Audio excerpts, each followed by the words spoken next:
ನಮಸ್ತೆ, ನಾನು ದೇವಕ್ಕಿ. ವಾಯ್ಸೇ ಇಲ್ಲ ಆಯಿತಾ. ನಮ್ಮ ಬೆಂಗಳೂರದು ಏರ್ಪೋರ್ಟು. ಸೊ ವಾಯ್ಸ್ ಯಾಕಿಲ್ಲ ಅಂತಂದರೆ ನಾನಿವತ್ತು ಬಂದಿರೋದು ಒಬ್ಬಳೇನೆ ಏರ್ಪೋರ್ಟಿಗೆ. ಅದೂ ನಾನು ಇವತ್ತು ಹೋಗ್ತಾ ಇರೋದು ಒಂದು ಸ್ಪೆಷಲ್, ನೆನೆಸಲಿರಲಿಲ್ಲ ನಾನು ಎಲ್ಲಿಗೆ ದುಬೈಗೆ ಹೋಗ್ತೀನಿ ಅಂತ ಅಂದ್ಕೊಂಡು. ಅದು ಒಬ್ಬಳೇನೆ. ಈ ತನಕನೂ ನನಗೆ ನನ್ನ ಮಗ ಏನೂ ಹೇಳಿರಲಿಲ್ಲ.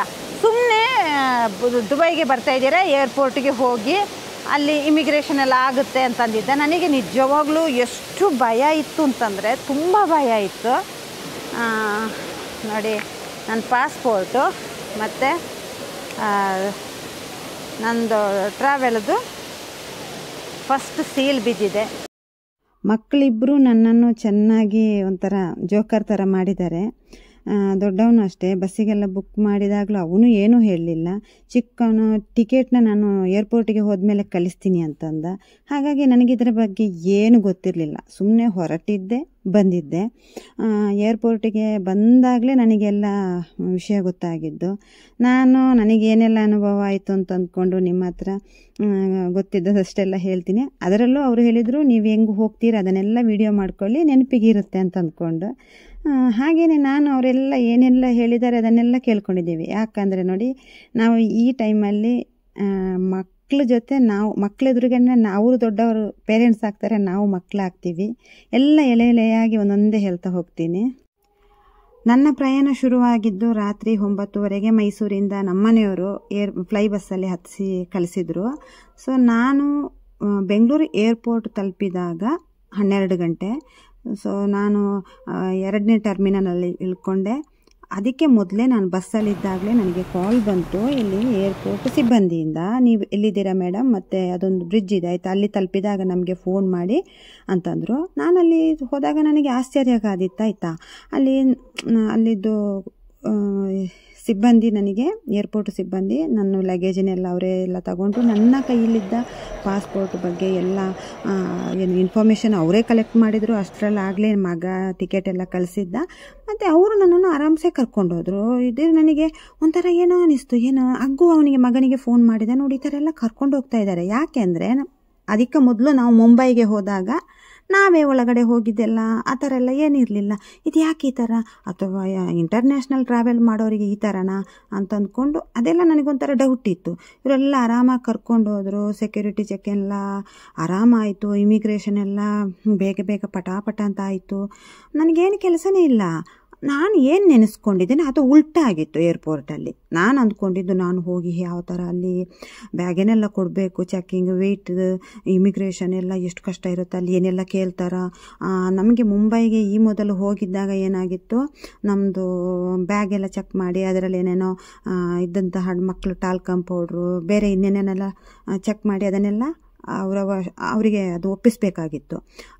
ನನಗೆ ಆ ಥರ ಏನಾದರೂ ಆದರೆ ಏನು ಮಾಡೋದು. ಮತ್ತು ಪುನಃ ಲ್ಯಾಂಗ್ವೇಜ್ ಪ್ರಾಬ್ಲಮ್ ಅಂತಲ್ವಾ, ನಾನು ಮಾತಾಡೋದಕ್ಕೆಲ್ಲ ಸ್ವಲ್ಪ ಕಷ್ಟ ಆಗುತ್ತೆ. ಪೆಪ್ಪೆ ಅಂತ ಆಗ್ಬಿಟ್ರೆ ಇನ್ನೇನಾಗುತ್ತೋ. ಮೊದಲೇ ಹೋಗೋದಕ್ಕೆ ಮೊದಲು ಸುಮ್ಮನೆಲ್ಲ ಇವ್ರು ಹೆದರಿಸಿದ್ದಾರೆ. ಏನಾದರೂ ಪ್ರಾಬ್ಲಮ್ ಆಯಿತು ಅಂತಂದರೆ ಪಾಸ್ಪೋರ್ಟ್ ಕಿತ್ಕೋತಾರೆ, ಹಾಗೆ ಹೀಗೆ ಅಂತ ಅಂದ್ಕೊಂಡು. ಮತ್ತು ಅತಾಂತರ ಆಗ್ಬಿಟ್ರೆ ಏನು ಮಾಡೋದು, ಮಧ್ಯರಾತ್ರಿ ಬೇರೆ. ಹೀಗೂ ಹೇಗೆ ಧೈರ್ಯ ಮಾಡಿ ಹೋದೆ. ಏನಿಲ್ಲ, ಇಷ್ಟೆಲ್ಲ ಆಯ್ತಲ್ವ, ಇನ್ನೇನಿಲ್ಲ, ಈಸಿ ಏನೋ ಅಂತ ಅಂದ್ಕೊಂಡು ಜೊತೆಯಲ್ಲೇ ಹೋದೆ. ಎಲ್ಲ ಲಗೇಜಿಗೆ ಹಾಕಿದ್ರು. ನನ್ನ ಕೈಲಿ ಇಟ್ಕೊಳ್ಳೋ ಬ್ಯಾಗ್ ಇಟ್ಕೊಂಡು ನಾನು ಹೊರಗಡೆ ಈಚೆ ಬಂದೆ ಒಳಗಡೆ. ನನಗೆ ಆವಾಗ ಆರಾಮಾಯಿತು. ಕೈಗೆ ಟಿಕೆಟ್ ಬಂದ ಮೇಲೆ ತುಂಬ ಆರಾಮಾಯಿತು. ಅದು ಬಿಸ್ನೆಸ್ ಕ್ಲಾಸು ಈ ಥರ ಎಲ್ಲ ನನಗೆ ಫೆಸಿಲಿಟೀಸ್ ಕೊಡ್ತಾರೆ ಅಂತ ಅಂದ್ಕೊಂಡು ಫೈನಲಿ ನನಗೆ ಟಿಕೆಟು ಸಿಕ್ಕಿದೆ. ಆಮೇಲೆ ಫಸ್ಟ್ ಸೀಲ್ ಬಿದ್ದಿದೆ. ಆ ಸಲ ಮುಂಬೈಗೆ ಹೋದಾಗ ನಾನು ಅಂದ್ಕೊಂಡಿದ್ದೆ ನನ್ನ ಪಾಸ್ಪೋರ್ಟಿಗೆ ಯಾವಾಗ ಸೀಲ್ ಬೀಳುತ್ತೆ ಅಂತ ಅಂದ್ಕೊಂಡು. ಈಗ ನೀವು ಟೈಮ್ ನೋಡ್ಬೋದು, 1:15 ಆಗಿದೆ, ಮಧ್ಯರಾತ್ರಿ 1:15. ಮಗ ಬೇರೆ ಕಾಲ್ ಮಾಡ್ತಾ ಇದ್ದಾನೆ. ಅಂದರೆ ಅವನು ನಗ್ತಾ ಇದ್ದ, ನೀವು ಹೆಂಗೆ ಹೋಗ್ತಾ ಇದ್ದೀರಾ ಅಂತ ಅಂದ್ಕೊಂಡು ನಗ್ತಾ ಇದ್ದ.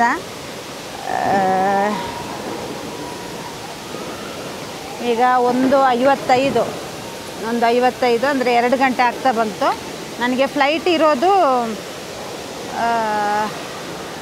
4 ಗಂಟೆಗೆ. ಏರ್ಪೋರ್ಟ್ ಒಳಗಡೆ ತುಂಬ ನೀಟಾಗಿದೆ, ತುಂಬ ಕ್ಲೀನಾಗಿದೆ. ಸೊ ಇನ್ನು ಒಳಗಡೆ ಫ್ಲೈಟಲ್ಲಿ ಹೇಗಿದೆ ಅಂತ ಅಂದ್ಕೊಂಡು ನೋಡಬೇಕು ಅಷ್ಟೇ. ಇಲ್ಲ, ನನಗೆ ಬಿಸ್ನೆಸ್ ಕ್ಲಾಸ್ ಅಂದರೆ ಹೇಗಿರುತ್ತೆ ಒಳಗಡೆ, ಫ್ಲೈಟ್ ಒಳಗಡೆ ಹೇಗಿರುತ್ತೆ ಏನು ಅಂತ ಅಂದ್ಕೊಂಡು ಗೊತ್ತಿಲ್ಲ. ಹೋದ್ಮೇಲೆ ಗೊತ್ತಾಗುತ್ತೆ. ನೋಡಿ, ಈ ಥರ ಎಲ್ಲ ಚೆಕ್ಕಿಂಗ್ ಮಾಡ್ತಾರೆ. ನಮಗೆ ಹೋದ ಸಲ ನಾವು ಮುಂಬೈಗೆ ಹೋದಾಗ ಇಲ್ಲಿ ಬ್ಯಾಗಲ್ಲಿ, ನಮ್ಮದು ಕ್ಯಾರಿ ಮಾಡೋ ಬ್ಯಾಗಲ್ಲಿ ಏನಾದರೂ ಐಟಮ್ಸ್ಗಳಿದ್ದರೆ, ಸಸ್ಪೆಕ್ಟೆಡ್ ಇದ್ದರೆ ನಮ್ಮ ಎಲ್ಲ ಬ್ಯಾಗನ್ನೆಲ್ಲ ತೆಗೆದು ಚೆಕ್ ಮಾಡ್ತಾರೆ. ಹಾಗೆ ನಮ್ಮದು ಆ ಸಲದ್ದು ಟಾಲ್ಕಮ್ ಪೌಡ್ರು, ಆಮೇಲೆ ಇನ್ನು ಕೆಲವೆಲ್ಲ ನಮ್ಗೆ ಹೋಯಿತು. ಈ ಸಲ ನನಗೆ ಏನು ಕಷ್ಟ ಅನಿಸ್ಲಿಲ್ಲ. ಪಾಪ ಅವರೇ ಎಲ್ಲನೂ ತೆಗೆದು ನನಗೆ ಇದು ಮಾಡಿಕೊಟ್ರು. ಸೊ ನನಗೆ ಬರುವಾಗ ಸ್ಟಾರ್ಟಿಂಗಲ್ಲಿ ಎಷ್ಟು ಭಯ ಇತ್ತು, ಇವಾಗ ಒಂದು ಚೂರು ಭಯ ಅಂದರೆ ನನಗೆ ಸ್ಟಾರ್ಟಿಂಗಲ್ಲಿ ನಾನು ಇಲ್ಲಿಗೆ ಬಂದಾಗ ಏರ್ಪೋರ್ಟ್ ಒಳಗಡೆ ಎಂಟ್ರಿ ಆದಾಗ ತುಂಬ ಎದೆ ಡವ ಡವ ಅನಿಸ್ತಾ ಇತ್ತು, ಮಾತೇ ಬರ್ತಾ ಇರಲಿಲ್ಲ, ಭಯ ಆಗ್ತಾಯಿತ್ತು. ಆದರೆ ಇವಾಗ ನನಗೆ ತುಂಬ ಒಂಥರ ಆರಾಮ ಅನ್ನಿಸ್ತಾ ಇದೆ. ಯಾಕಂದರೆ ಎಲ್ಲ ಚೆಕ್ಕಿಂಗ್ ಆಯಿತು, ಟಿಕೆಟ್ ಸಿಕ್ತು. ಹಾಗೆ ನನ್ನ ಮಗ ಇದು ಸರ್ಪ್ರೈಸಾಗಿ ನನಗೆ ಮಾಡ್ತಾ ಇರೋದು. ಇಬ್ಬರು ಬರಬೇಕಾಗಿತ್ತು, ನಾನು ನಮ್ಮ ಮನೆಯವರು ಇಬ್ಬರೂ ಬರಬೇಕಾಗಿತ್ತು. ನಮ್ಮ ಮನೆಯವರಿಗೆ ವೀಸಾ ಇದು ಪಾಸ್ಪೋರ್ಟ್ ಆಗಲಿಲ್ಲ, ಹಾಗಾಗಿ ಅವ್ರದ್ದು ಸ್ವಲ್ಪ ಪೆಂಡಿಂಗ್ ಆಯಿತು. ಹೀಗೆ ಟ್ರಾವೆಲ್ ಮಾಡುವಾಗ ಜನ ಇದ್ದರೆ ಒಳ್ಳೆಯದಿರ್ತದೆ. ನಮ್ಮ ಮನೆಯವರು ಬಂದಿದ್ದರೆ ಚೆನ್ನಾಗಿರ್ತಿತ್ತು. ನನಗೆ ಭಯ ಇದ್ದಿದ್ದಂದರೆ ಲ್ಯಾಂಗ್ವೇಜ್ ಪ್ರಾಬ್ಲಮ್ಮು. ಹೇಗಪ್ಪ ಮಾತಾಡೋದು, ಹೇಗೆ ನಾನು ಅಲ್ಲೆಲ್ಲ ಚೆಕ್ಕಿಂಗ್ ಮಾಡುವಾಗೆಲ್ಲ ಯಾವ ಥರ ಇದು ಮಾಡ್ತೀನ ಅಂತ ಅಂದ್ಕೊಂಡು ತುಂಬ ಭಯ ಇತ್ತು. ಅದೇ ತುಂಬ ಈಸಿಯಾಗಾಯಿತು. ನನ್ನ ಮಗ ನಾನು ಏರ್ಪೋರ್ಟಿಗೆ ಬರೋ ತನಕನೂ ನನಗೆ ಈ ಥರ ಬಿಸ್ನೆಸ್ ಕ್ಲಾಸ್ ಅಂತೆಲ್ಲ ಹೇಳಿರಲಿಲ್ಲ. ಕಳೆದ ಬಾರಿ ನಮಗೆ ಕ್ರೂಸ್ಗೆ ಹೋದಾಗಲೂ ಅಷ್ಟೇ ಒಂದು ಹೊಸ ಎಕ್ಸ್ಪೀರಿಯೆನ್ಸ್ ಆಗಿತ್ತು. ಮತ್ತು ಈ ಸಲನೂ ಅಷ್ಟೇ. ನನ್ನ ಮಗಳು ಅಂತಿದ್ಲು, ಏನು ನನಗೆ ತುಂಬ 2-3 ದಿನದಿಂದ ನಿಜವಾಗ್ಲೂ ನಿದ್ರೆನೂ ಇರಲಿಲ್ಲ. ಯಾಕೆ ಅಂತಂದರೆ ನನಗೆ ತುಂಬ ಭಯ ಇತ್ತು. ಹೇಗೆ ನಾನು ಒಬ್ಬಳೇ ಹೇಗೆ ಹೋಗ್ತೀನಿ ಅಂತ ಅಂದ್ಕೊಂಡು ತುಂಬ ಭಯ ಇತ್ತು. ನನ್ನ ಮಗಳು ಅಂತಿದ್ಲು, ಫಸ್ಟ್ ಒಂದು ಸಲ ನೀವು ಹೋದಾದಮೇಲೆ ನಿಮಗೆ ಹೇಗೆ ಅನ್ನಿಸ್ತದಂತಂದರೆ ಆಮೇಲೆ ಆರಾಮ ಬನ್ನಿ, ನಾನೇ ಕರ್ಕೊಂಡು ಹೋಗ್ತೀನಿ ಅಂತ ಅಂದ್ಕೊಂಡು ನೀವು ಅಂತೀರ ಅಂತ ಅಂದ್ಕೊಂಡು. ಮತ್ತು ಫ್ಲೈಟಿಗೆ ಒಳಗಡೆ ಹೋದ್ಮೇಲೆ ಹೇಗೆ ಆಗುತ್ತೆ ಅಂತ ಗೊತ್ತಿಲ್ಲ. 2 ಗಂಟೆ ಒಂದು ಚೂರು ನಿದ್ರೆ ಮಾಡಿಲ್ಲ. 3 ದಿನದಿಂದ ನಾನು ನಿದ್ರೆ ಮಾಡಿಲ್ಲ. ನನಗೆ ಒಬ್ಬಳೇ ಹೋಗೋದು ಅಂತ ಅಂದ್ಕೊಂಡು ತಕ್ಷಣ ಎಚ್ಚರಾಗಿ ಒಂಥರ ಭಯ ಆಗ್ತಾಯಿತ್ತು, ಒಂಥರ ಎದೆ ಹೊಡ್ಕೊಂಡಂಗೆ ಆಗ್ತಾಯಿತ್ತು. ಹೇಗೆ ಹೋಗ್ತೀನೋ ಏನು ಅಂತ ಅಂದ್ಕೊಂಡು. ಒಟ್ಟಿನಲ್ಲಿ ಟಿಕೆಟ್ ಕೈಗೆ ಬರೋ ತನಕ ಆಯಿತು. ಇನ್ನು ಮುಂದೆ ಗೊತ್ತಿಲ್ಲ ಯಾವ ಥರ ಅಂತ ಅಂದ್ಕೊಂಡು. ದುಬೈಗೆ ಹೋದ್ಮೇಲೆ ಅಲ್ಲಿ ನಾನು ರೋಮಿಂಗ್ ಮಾಡಿಸ್ಕೊಂಡಿದ್ದೀನಿ. ಮತ್ತು ಅಲ್ಲಿ ನನಗೆ ಕಾಲ್ ಮಾಡಿದರೆ ಮಗ ಇರ್ತಾನೆ. ಹಾಗೆ ನನ್ನ ಇವತ್ತಿನ ಈ ದುಬೈ ಪ್ರಯಾಣ ಸ್ಟಾರ್ಟ್ ಆಗಿದೆ. ಒಬ್ಬಳೇ ನೋಡಬೇಕು ಮುಂದೆ. ಸೆಕ್ಯೂರಿಟಿ ಚೆಕ್ಕಿಂಗ್ ಅಂತೂ ತುಂಬ ಜೋರಾಗಿರ್ತದೆ ಇಲ್ಲಿ. ಅಂದರೆ ಎಲ್ಲ ಪ್ರತಿಯೊಬ್ಬರದ್ದು ಬ್ಯಾಗನ್ನೆಲ್ಲ ನೀಟಾಗಿ ಚೆಕ್ ಮಾಡ್ತಾರೆ. ಏನೇ ಒಂದು ಡೌಟ್ ಇರೋ ಐಟಮ್ ಇತ್ತು ಅಂತಂದರೆ ಎಲ್ಲ ಓಪನ್ ಮಾಡಿಸಿ ನೋಡ್ತಾರೆ. ಹಾಗೆ ಏರ್ಪೋರ್ಟ್ ನೋಡೋದಕ್ಕೆ ಒಂಥರ ಚೆಂದ. ನಮ್ಮ ಬೆಂಗಳೂರು ಏರ್ಪೋರ್ಟ್ ಇದೆಯಲ್ಲ, ನೋಡೋದಕ್ಕೇ ಚೆಂದ. ವಾಟರ್ ಫಾಲ್ಸ್ ಆಗಿರ್ಬೋದು, ಈ ಗ್ರೀನರಿ ಆಗಿರ್ಬೋದು, ಎಲ್ಲನೂ ನೋಡೋದಕ್ಕೆ ತುಂಬ ಚೆನ್ನಾಗಿದೆ. ಸದಾ ಗಿಜಿಗುಡ್ತಾ ಇರ್ತದೆ ನೋಡಿ ಏರ್ಪೋರ್ಟು. ಜನ ಇಲ್ಲ ಅಂತಲೇ ಇಲ್ಲ, ಎಷ್ಟೊತ್ತಿಗೂ ಜನ ಇರ್ತಾರೆ. ನನಗೆ ಹೊರಗಡೆ ವ್ಯೂಸು ಫುಲ್ಲು ತೆಗಿಯೋಕ್ಕಾಗಲಿಲ್ಲ. ಇಲ್ಲಿ ತುಂಬ ಚೆನ್ನಾಗಿ ಕಾಣಿಸ್ತದೆ. ಇನ್ನು ಹೊರಗಡೆ ತುಂಬ ಚೆನ್ನಾಗಿತ್ತು. ನನಗೆ ಅಲ್ಲಿ ಏನಾಯಿತು ಅಂದರೆ ಅರ್ಜೆಂಟ್ ಆಗೋಯ್ತು. ಅಂದರೆ ಅರ್ಜೆಂಟ್ ಅಂತಂದರೆ ನನಗೆ ಅವ್ರು ಬಂದ್ರಲ್ವಾ, ನನಗೇನೆ ಗಾಬರಿ ಆಯಿತು. ಬೇಗ ಹೋಗಬೇಕೇನೋ ಅಂತ ಅಂದ್ಕೊಂಡು. ಇಲ್ಲಾಂದರೆ ಇನ್ನೂ ಚೆನ್ನಾಗಿ ವಿಡಿಯೋ ಮಾಡ್ಬೋದಾಗಿತ್ತು ಹೊರಗಡೆ.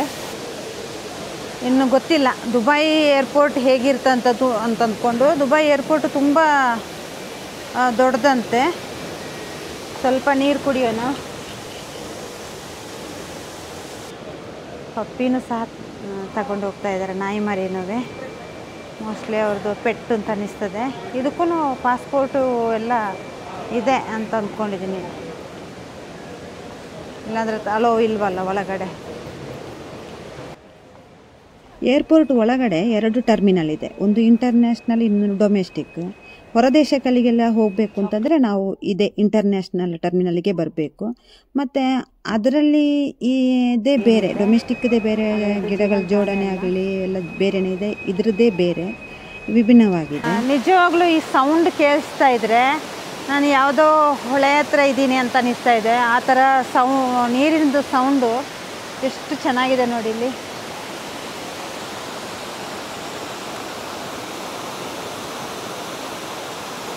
ತುಂಬ ಚೆನ್ನಾಗಿದೆ. ಒಂಥರ 2 ಫಾಲ್ಸ್ ಇದೆ ಆ ಕಡೆ ಈ ಕಡೆ.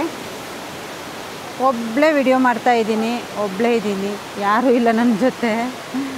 ಸೊ ಇಷ್ಟು ನನ್ನದು ಗೇಟ್ ಹತ್ರ ಅಲ್ಲಿ ಹೋಗಿ ಒಂದು ಸಲ ಬರ್ತೀನಿ ಹೇಗಿದೆ ಅಲ್ಲಿ ಅಂತ ಅಂದ್ಕೊಂಡು. ಅಂದರೆ ರೆಸ್ಟ್ ತಗೊಳ್ಳೋಂಗಿದ್ರೆ ಇಲ್ಲಿ ರೆಸ್ಟ್ ತಗೋಬೋದು. ನನಗೆ ಅಲ್ಲಿರೋದು ಹಬ್ಬ ದುಬೈಲಿ. ಅಲ್ಲಿ ಇಳಿದ ಮೇಲೆ ಹೊರಗಡೆ ಹೋಗೋದು ಹೇಗೆ ಅಂತ ಗೊತ್ತಿಲ್ಲ. ಅಲ್ಲಿ ದೊಡ್ಡದಂತೆ ಏರ್ಪೋರ್ಟು, ದುಬೈಲಿ ಏರ್ಪೋರ್ಟು ತುಂಬ ದೊಡ್ಡದಂತೆ. ನನಗೆ ಅಲ್ಲಿ ಇಳಿದ ಮೇಲೆ ಅಲ್ಲಿ ಹೋಗೋದು ಅದೊಂಥರ ಟೆನ್ಷನ್ ಇರ್ತದೆ. ಈಗ ಕಂಟಿನ್ಯೂಸ್ ಆಗಿ ನನಗೆ 2 ದಿನ 3 ದಿನದಿಂದ ನಿದ್ರೆ ಇಲ್ಲ. ಇವತ್ತೂ ಇಲ್ಲ, ಇವತ್ತಂತೂ ಫುಲ್ಲು ಇಲ್ಲ, ನಿದ್ರೆ ಇಲ್ಲ. ಆಗಲೇ ಈಗ 3 ಗಂಟೆ ಆಗ್ತಾ ಬಂತು, ನಿದ್ದೆ ಬೇರೆ ಇಲ್ಲ. ನಾನು ಅದಕ್ಕೆ ಏನು ಗೊತ್ತಾ, ಈ ಥರ 2 ಬ್ಯಾಗು ಯಾಕೆ ಇಟ್ಕೊಂಡಿದ್ದೀನಿ ಅಂತಂದರೆ, ಇದು ಮೊಬೈಲಿಗೆ, ಆಮೇಲೆ ಇದು ನಂದು ಇದೆಲ್ಲ ಕ್ಯಾಮರಾದೆಲ್ಲ ಐಟಮ್ ಹಾಕ್ಕೊಳ್ಳೋಕ್ಕೆ. ಯಾಕೆ 2 ಇಟ್ಕೊಂಡಿದ್ದೀನಿ ಅಂತಂದರೆ, ನಿದ್ದೆಗನ್ನಲ್ಲಿ ಅಲ್ಲಿ ಇಲ್ಲಿ ಬಿಟ್ಬಿಡ್ತೀನಿ. ಆಮೇಲೆ ಪಾಕೆಟಿಗೆ ಕೈ ಹಾಕುವಾಗ ಎಲ್ಲ, ಅದು ತೆಗೆಯುವಾಗ ಎಲ್ಲ ಏನಾಗುತ್ತೆ, ಯಾವುದಾದ್ರೂ ಒಂದು ವಸ್ತು ಬೀಳೋದೆಲ್ಲ ಆಗುತ್ತೆ. ಹಾಗಾಗಿ ಸ್ವಲ್ಪ ಭಯನೇ. ಅದಕ್ಕೆ 2 ಬ್ಯಾಗ್ ಇಟ್ಕೊಂಡಿದ್ದೀನಿ. ಈ ಥರ ಟ್ರಾವೆಲ್ ಮಾಡುವಾಗೆಲ್ಲ ನಾವು ಸ್ವಲ್ಪ ಈ ಥರ ಮಾಮೂಲಿ ಹ್ಯಾಂಡ್ ಬ್ಯಾಗಿಗಿಂತ ನಾವು ಈ ಥರ ಒಂದು ಬ್ಯಾಗ್ ತಗೊಂಡ್ರೆ ತುಂಬ ಚೆನ್ನಾಗಿದೆ. ಇದು ಆರಾಮಾಗಿದೆ, ಸೈಜು ಚಿಕ್ಕದು ದೊಡ್ಡದು ಹೇಗೆ ಬೇಕಾದರೂ ಮಾಡ್ಕೋಬೋದು, ಆರಾಮಾಗಿದೆ ಮತ್ತು ಸಾಫ್ಟಾಗೂ ಇದೆ. ಕ್ಯಾರಿ ಮಾಡೋದಕ್ಕೆ ತುಂಬ ಒಳ್ಳೆಯದು. ಮಕ್ಕಳೆಲ್ಲ ಅಳ್ತಾ ಇದ್ದಾರೆ ಅಂತಂದರೆ ಅವ್ರಿಗೊಂದು ಇದೊಂದು ಒಳ್ಳೆ ಟೈಮ್ ಪಾಸ್ ಮಾಡೋಕ್ಕೆ. ಯಾಕಂದರೆ ತುಂಬ ಹೊತ್ತು ವೆಯ್ಟ್ ಮಾಡಬೇಕಾಗುತ್ತೆ ಅಲ್ವಾ.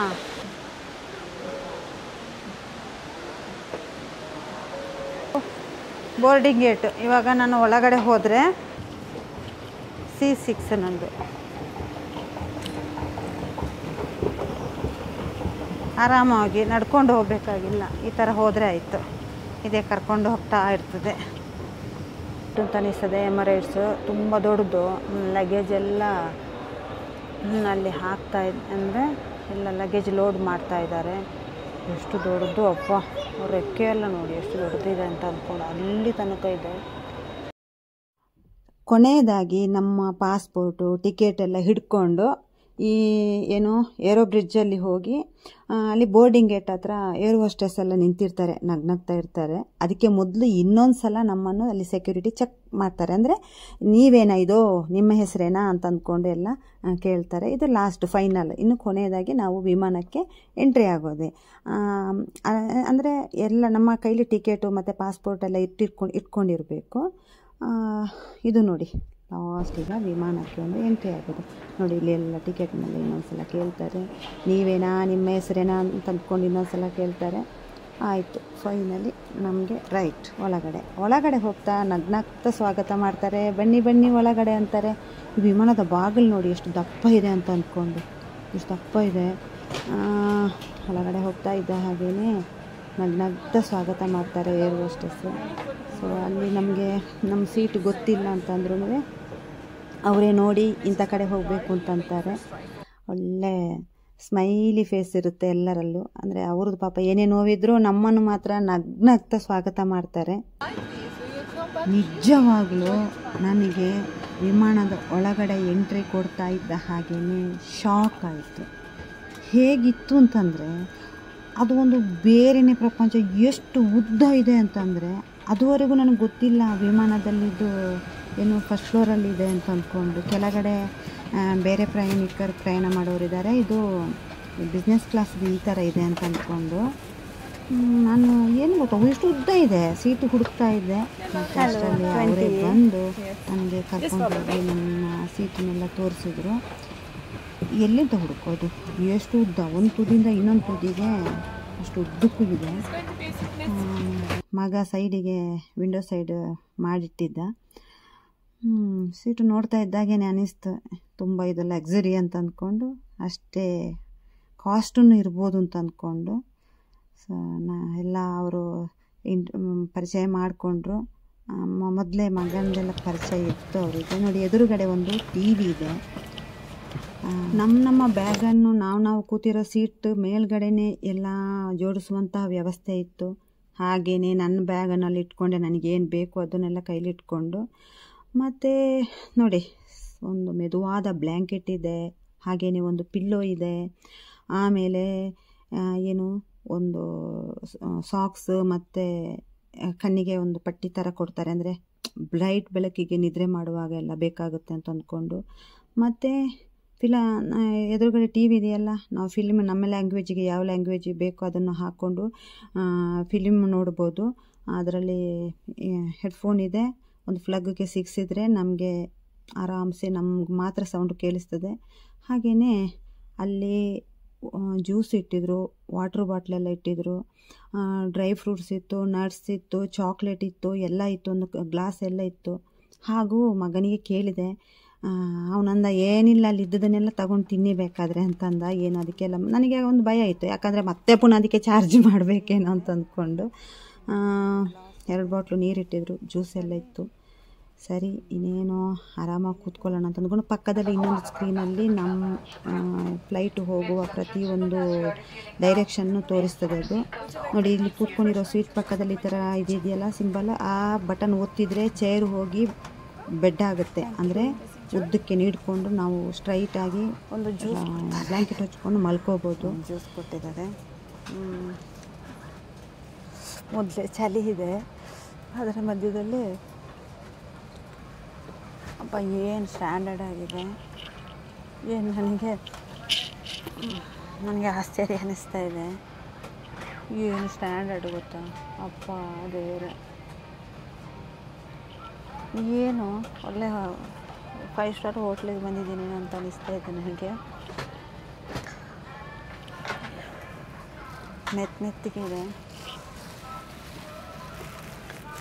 ಬ್ಲ್ಯಾಂಕೆಟ್, ಇಲ್ಲೊಂದು ಈ ಥರ ಇದೆ. ಆರಾಮ್ಸೆ ಕೂತ್ಕೊಳ್ಬೋದು ಕೈ ಇಟ್ಕೊಂಡು. ಆಮೇಲೆ ತುಂಬ ದೊಡ್ಡದಿದೆ, ಎಲ್ಲರಿಗೊಂದು ಸರ್ವಿಸ್ ಕೊಡ್ತಾರೆ. ಟಿ ವಿ ಇದೆ, 4:15 ಗಂಟೆಗೆ ಟಿ ವಿ ಯಾರು ನನಗೆಲ್ಲಿ ಜೋರು ಮಾತಾಡೋಕ್ಕೆ ಒಂಥರ ಅನ್ನಿಸ್ತಾ ಇದೆ. ನಾವಿಲ್ಲಿ ಕೂತ್ಕೊಂಡ ತಕ್ಷಣ ಶುರು ಮಾಡ್ತಾರೆ. ನಮಗೆ ಬ್ರೇಕ್ಫಾಸ್ಟಿಗೆ ಏನು ಬೇಕು ಮತ್ತು ಮೆನು ಎಲ್ಲ ಕೊಡ್ತಾರೆ. ಹಾಗೆಯೇ ಜ್ಯೂಸು ಯಾವ ಬೇಕು ಜ್ಯೂಸು ಎಲ್ಲ ಕೇಳ್ತಾ ಇರ್ತಾರೆ. ನಟ್ಸ್ ಎಲ್ಲ ಕೊಡ್ತಾ ಇರ್ತಾರೆ. ಆರಾಮಾಗಿ ಕಾಲು ಹಿಡ್ಕೊಂಡು ಕೂತ್ಕೋಬೋದು. ಅಂದರೆ ರಾತ್ರಿ ಹೊತ್ತಲ್ಲಲ್ವಾ, ವ್ಯೂಸ್ ಏನು ಕಾಣಿಸಲ್ಲ. ನೋಡಿ, ಈ ಥರ ಸರ್ವಿಸ್ ಮಾಡ್ತಾನೆ ಇರ್ತಾರೆ. ಇನ್ನೇನು ನಮ್ಮ ಫ್ಲೈಟು ಟೇಕ್ ಆಫ್ ಆಯಿತು. ಇಷ್ಟೊಂದು ಜನರನ್ನು ಹೊತ್ತಂತಹ ಎಮಿರೇಟ್ಸ್ ಹೊರಡ್ತು. ಎಷ್ಟು ಉದ್ದ ಇದೆ ನೋಡಿ, ರೆಕ್ಕೆ ಅಲ್ಲಿ ಗಂಟ ಇದೆ. ಏನು ಲೈಟ್ ಬೆಳಕೆಲ್ಲ ಡಿಮ್ ಆಗ್ತಾ ಬಂತು ಮೇಲೆ ಹೋಯಿತು, ಮೋಡದಲ್ಲಿ ಮರೆ ಆಯಿತು. ನೆಕ್ಸ್ಟು ನನ್ನನ್ನು ಮಗ ಮೊದಲೇ ಅಂದಿದ್ದ, ಹಿಂದ್ಗಡೆ ಹೋಗಿ ಅಲ್ಲಿ ತುಂಬ ಚೆನ್ನಾಗಿ ಸರ್ವಿಸ್ ಮಾಡ್ತಾರೆ, ಫೋಟೋ ಎಲ್ಲ ತೆಗಿತಾರೆ ಅಂತ ಅಂದ್ಕೊಂಡು ಅಲ್ಲಿಗೂ ಹೋದೆ. ಅಲ್ಲಿ ಹೋದ ನಂತರ ಫೋಟೋ ಎಲ್ಲ ತೆಗೆದ್ರು. ಅದೊಂದು ಒಳ್ಳೆಯ ಮೆಮೊರಿ ಆಯಿತಾ, ಖುಷಿ ಆಯಿತು. ಆಮೇಲೆ ಅವ್ರದ್ದು ಕ್ಯಾಬಿನ್ ಕ್ರೂದು ಒಂದು ರೆಡ್ ಕ್ಯಾಪ್ ಇದೆ ನೋಡಿ, ಅದು ಎಷ್ಟು ಚೆನ್ನಾಗಿತ್ತು ಅಂತಂದರೆ, ಪಾಪ ಅದನ್ನು ತಂದು ಒಬ್ಬರು ನನಗೆ ತಲೆಗೆ ಹಾಕಿದರು, ಆ್ಯನ್ನ ಅಂತನ್ನೋರು. ಸೊ ಖುಷಿ ಆಯ್ತಾ. ಏನೇ ಇದ್ದರೂ ಇದೊಂದು ಮೂಮೆಂಟ್ ಇದೆಯಲ್ಲ, ತುಂಬ ಖುಷಿ ಆಯಿತು. ಚಿನ್ನು ಬಗ್ಗೆ ಎಲ್ಲ ಅವರೆಲ್ಲ ಹೇಳಿದರು, ಅಪ್ರಿಷಿಯೇಟ್ ಮಾಡಿದರು. ಅದನ್ನು ಕೇಳಿ ಅಂತೂ ಇನ್ನೂ ನನಗೆ ಖುಷಿ ಆಯಿತು. ಸೊ ನನ್ನ ಎಕ್ಸ್ಪೀರಿಯೆನ್ಸನ್ನೆಲ್ಲ ಕೇಳಿದರು, ನನ್ನ ಮಗನ ಬಗ್ಗೆ ಎಲ್ಲ ಅಂದರು. ಇದೊಂದು ಒಳ್ಳೆಯ ಅವಕಾಶ ಜೀವನದಲ್ಲಿ, ಅದು ನೆನಪಿಗಿರಲಿ ಅನ್ನೋದಕ್ಕೋಸ್ಕರ ನಾನು ಈ ವಿಡಿಯೋ ಮಾಡ್ಕೊಂಡು ಇಟ್ಕೊಂಡಿದ್ದೀನಿ. ನಾನು ಮತ್ತೆ ಈ ಥರ ಹೋಗ್ತೀನಿ ಅಂತ ನನಗೆ ಗೊತ್ತಿಲ್ಲ. ಹೋಗಿದ್ದನ್ನು ನಾನು ನೆನಪಿಗೋಸ್ಕರ ಈ ಥರ ಒಂದು ವಿಡಿಯೋ ಮಾಡ್ಕೊಂಡಿದ್ದೀನಿ.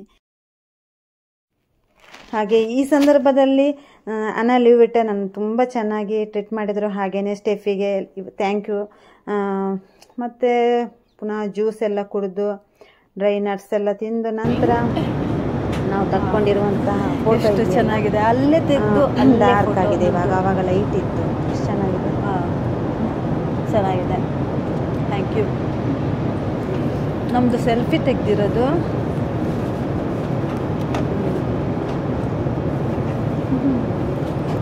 ತುಂಬ ಚೆನ್ನಾಗಿದೆ. ಅದರಲ್ಲೂ ಈ ಪುಟಾಣಿ ಎಮಿರೇಟ್ಸನ್ನು ನನಗೆ ನೆನಪಾಗಿ ಕೊಟ್ಟರು. ಎಷ್ಟು ಚೆನ್ನಾಗಿದೆ ಅಂದರೆ ಒಂದು ವಿಮಾನ ನನ್ನ ಕೈಲಿದೆ. ಇದು ನೆನಪಾಗಿ ಅಲ್ವಾ ಹೋಗಿರೋದಕ್ಕೆ. So thank you. ನಂತರ ಅದಾಗಲೇ ಗಂಟೆ ನೋಡಿ 5:49 ಬೆಳಗಿನ ಜಾವ. ಇನ್ನೇನು ಬೆಳಿಗ್ಗೆ ಆಗಿರುತ್ತೆ. ಮಲಗಿದ್ದವ್ರನ್ನು ಸಹ ಎಬ್ಬಿಸ್ತಾರೆ ಬ್ರೇಕ್ಫಾಸ್ಟಿಗೆ. ನಾವು ನೈಟ್ ಏನು ಬ್ರೇಕ್ಫಾಸ್ಟ್ ಮೆನು ಕೊಟ್ಟಿರ್ತೀವೋ ಅದನ್ನು ರೆಡಿ ಮಾಡಿ ತರ್ತಾರೆ. ಹಾಗೆಯೇ ನಾನು ಎಮಿರೇಟ್ಸಲ್ಲಿ ಫಸ್ಟ್ ಟೈಮ್ ಟ್ರಾವೆಲ್ ಮಾಡ್ತಿರೋದಕ್ಕೆ ನನಗದೊಂದು ಕಾರ್ಡ್ ಕೊಟ್ಟರು ನೆನಪಾಗಿ.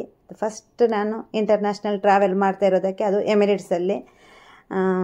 ಇದೆಲ್ಲ ಖುಷಿಯ ಜೊತೆಗೆ ನನ್ನ ಬೆಳಿಗ್ಗಿನ ಬ್ರೇಕ್ಫಾಸ್ಟು ಮತ್ತು ನಾನೀಗ ದುಬೈಲಿ ಇಳಿದು ಯಾವ ಥರ ಹೋಗಬೇಕು ಅನ್ನೋದೆಲ್ಲ ನೆನಪಿಗೆ ಬಂತು. ಬ್ರೇಕ್ಫಾಸ್ಟ್ ಬಂತು.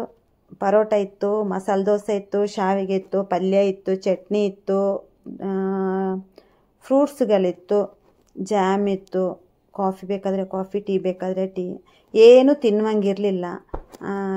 ಯಾಕಂದರೆ ರಾತ್ರಿ ಪೂರ್ತಿ ಜ್ಯೂಸು ಅದು ಇದೆಲ್ಲ ತಿಂದಿರೋದ್ರಿಂದ ಮತ್ತು ನಿದ್ದೆನೂ ಇಲ್ಲದೆ ಇರೋದ್ರಿಂದ ನನಗೆ ಒಂಥರ ತಿನ್ನಬೇಕು ಅಂತ ಅನಿಸ್ತಾ ಇರಲಿಲ್ಲ. ಸ್ವಲ್ಪ ಸುಮ್ಮನೆ ಟೇಸ್ಟ್ ನೋಡೋಣ ಅಂತ ಅಂದ್ಕೊಂಡು ಒಂಚೂರು ಪರೋಟ ಮತ್ತು ಒಂಚೂರು ದೋಸೆ ಮತ್ತು ಹಣ್ಣುಗಳನ್ನ ತಿಂದೆ. ಅಂತೂ ಇಂತೂ ನನ್ನ ವಿಮಾನ ಪ್ರಯಾಣ ಮುಕ್ತಾಯವಾಗಿ ಇನ್ನು ಲ್ಯಾಂಡ್ ಆದಮೇಲೆ ದುಬೈ. ಸೊ ಮುಂದಿನ ವಿಡಿಯೋದಲ್ಲಿ ನಾನು ಹೇಗಿತ್ತು ಅನ್ನೋದನ್ನು ನೆಕ್ಸ್ಟ್ ವಿಡಿಯೋದಲ್ಲಿ ಮಾಡಿ ಹಾಕ್ತೀನಿ. ನನ್ನ ವಿಡಿಯೋ ವೀಕ್ಷಿಸಿದ್ದಕ್ಕೆ ನಿಮಗೆಲ್ರಿಗೂ ಧನ್ಯವಾದಗಳು. ಹಾಗೆಯೇ ಥ್ಯಾಂಕ್ ಯು. ಬೆಳಿಗ್ಗೆ ಆಗ್ತಾಯಿದೆ, ಏನು ವಿಮಾನ ಇಳಿತಾ ಇದೆ ದುಬೈ ಏರ್ಪೋರ್ಟ್. ನೆಕ್ಸ್ಟ್ ವಿಡಿಯೋದಲ್ಲಿ ಭೇಟಿಯಾಗೋಣ. Thank you.